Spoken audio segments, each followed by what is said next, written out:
भ्रम से मुक्ति अपने घर में रह के हो सकती, जरूरी नहीं कि जंगल में जाएं हम तभी भ्रम से मुक्ति होगी। भ्रम से मुक्ति वहीं होगी जहाँ ज़्यादा भ्रम होगा, वहीं तो टेस्ट होगा। हाँ, एक सन्यासी थे तो पहाड़ों में निवास करते ही थे, रहते सन्यासी ज़्यादातर पहले पहाड़ों में थे। अब पहाड़ों में क्यों जाते थे वो बाद में बताएंगे। तो पहाड़ों में थे वो, तो उनके एक शिष्य बने, तो गुस्सा बहुत आता था।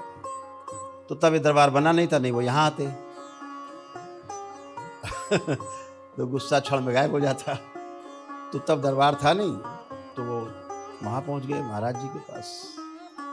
उनका महाराज जी गुस्सा बहुत आता है, बोले कोई बात नहीं, 12 साल तुम वहाँ बैठ के आराम से ये मंत्र लो, जपो, 12 साल लगेंगे, ठीक है, जब पाए तो मुक्ति।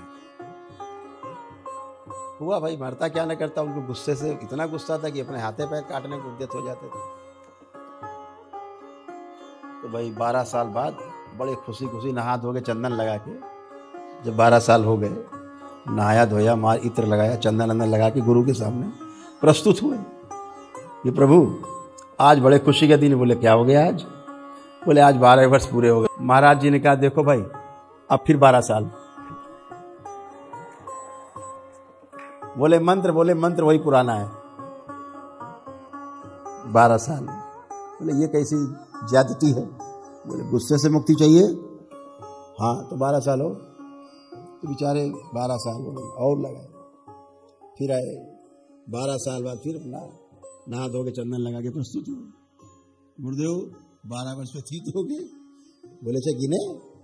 हाँ पूरे हो गए। बोले अभी नहीं, 12 साल और। बोले हम तो मर ही जाएंगे गुस्से के चक्कर में। बोले अच्छा ठीक है, कुंभ का मेला लगा है, पहले वहां हम लोग चलते हैं, लौट के आएंगे तो इस पे चर्चा करेंगे, कुछ विचार करेंगे, शायद कुछ घटाएं बढ़ाएंगे इसको। तो भाई कुंभ का मेला था, तो गुरु चेले सब सन्यासी साथी निकल पड़े। भाई सभी लोग जाते हैं पहाड़ों कंदराओं से निकल के कुंभ के मेले में, सब साधु सन्यासी एक दूसरे से मिलते हैं, मिलन होता है, सब गुरु शिष्य परंपरा है, तमाम परंपराएं मिलती हैं आपस में, उनके प्रमुख मिलते हैं आपस में। तो भाई पहुंचे, अब वो तो कुंभ का मेला ठहरा, वहां तो खोपड़ी के अलावा को दिखाई नहीं देता। तो महाराज जी चल रहे, तब तक किसी का पैर जो है, उनके पैरों में, नंगे पैर बेचारे सन्यासी, किसी गृहस्थ का पैर बेचारे उन पड़ गया उनके शिष्य के ऊपर। उनका तेरी ऐसी देख के नहीं चल। महाराज जी ने कहा देखो भाई, अब फिर 12 साल। गुस्सा आया उनको ध्यान है, अरे हाँ ये तो गुस्सा आ गया। बोले अब तो 12 साल और, अब तो चोर रंगे हाथ पकड़ गया। तो फिर बेचारे 12 साल गए। तो कहने का अर्थ ये है कि आपकी टेस्टिंग कहाँ होगी? समाज में, अपने परिवार में। आपका पुरुषार्थ कहाँ पे तय होगा? समाज में, आपके परिवार में।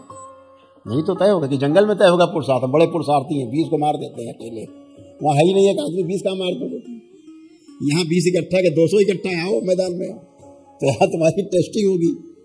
तो सबसे बड़ी टेस्टिंग का जो स्थान है, वो स्थान है हमारा अपना परिवार, हमारा समाज, जहाँ प्रति क्षण, प्रत्येक क्षण, हर क्षण अपनी टेस्टिंग होती है। हर क्षण टेस्टिंग है।